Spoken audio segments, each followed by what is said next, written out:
In our relatively young country, it's one of the oldest institutions we have. The U.S. Postal Service turns 250 today. The agency is deeply intertwined with this nation's history and has been critical to its growth.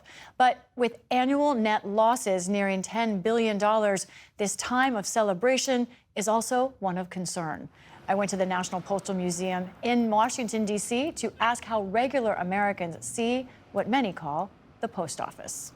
Everything's now on the phone and you're sending texts and messages, but like being able to get a letter in the mail and be like, yay, I got a letter, it's the best. So I hope that the post office stays. I think it's critical because there are so many places in America that they're more remote and your commercial carriers can't really reach those places. I don't want everything to be coming to me electronically. Sometimes you want paper, you want something tangible. I guess it's losing money, but I would say it's still worth it because it's always there for you. Hansi-Lo Wang is a correspondent for NPR and covers the U.S. Postal Service. Hansi, let me start with the big birthday question here. How does the Postal Service fit in the way this country sees itself? Well, the U.S. Postal Service plays a role in the daily lives of so many people. And it has been the case going back to 250 years ago, before the founding of this country, when the Second Continental Congress set up Benjamin Franklin as the first Postmaster General, and you had horseback riders delivering mail through the 13 colonies, and now all the way to today, the U.S. Postal Service on foot, by truck, plane, boat, sometimes by mule, all the way to the bottom of the Grand Canyon. And it's 6 days a week of service of letters, mails, bills, medication, packages that so many folks rely on through deliveries from a letter carrier or their mail carrier.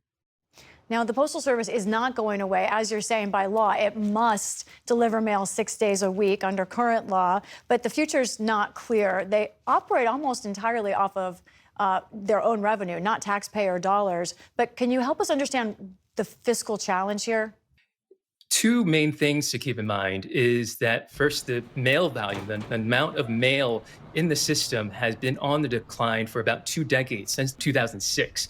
And that's a really, really disruptive trend to a postal service that, like you said, generally receives no tax dollars to keep it running and relies on stamp sales and service fees. The other main thing to really keep in mind, kind of it's a little really in the weeds, but a really key part of why, if you were to look at the financial books of the Postal Service, why you see these losses, is that Congress passed really unique legal requirements for the Postal Service to pre-fund retirement benefits, health benefits for retired postal workers. So that has been really saddling the finances of a postal service that has also been seeing a changing United States with different ways of communicating. Now, the current Postmaster General has said just in the last week, he does not want to privatize. He wants to keep this as an independent agency. But President Trump, we know in the past and in his current presidency, has indicated he may be interested in privatization or somehow taking over the Postal Service into another agency. Does he have the power to do that potentially? By law, the president does not have the power to privatize, to take over what Congress set up to be an independent federal agency. It is part of the executive branch, but it is run by a board of governors. Those governors are appointed, nominated by the president, but they have to be confirmed by the Senate. But ultimately, those governors are the ones who pick the Postmaster General, who really help guide the direction of the Postal Service according to federal law and a lot of other requirements. And so all the talk coming from the Trump administration about potentially looking into privatizing or folding it into the Commerce Department, that's been another idea that's been floated.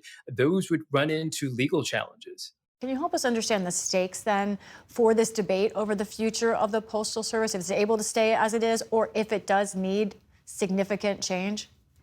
In the age of the internet, it can be really easy to take the Postal Service for granted, not even think about it. But there are so many people in the country, across the country, especially in rural communities, that depend on the Postal Service for their medication, to mail, to receive voting ballots, to receive payments. This is an infrastructure that the country still relies on, that the economy still relies on to send packages as well. It reaches every address in the country. And so the stakes are very high when you're talking about potentially dismantling it or changing it in any dramatic ways. So many people, so many parts of the country rely on it. But again, it is running into these challenges at a time when the country and how it communicates is so different from when the Postal Service got started. Hansi Lo Wang, always illuminating talking with you. Thank you. You're welcome.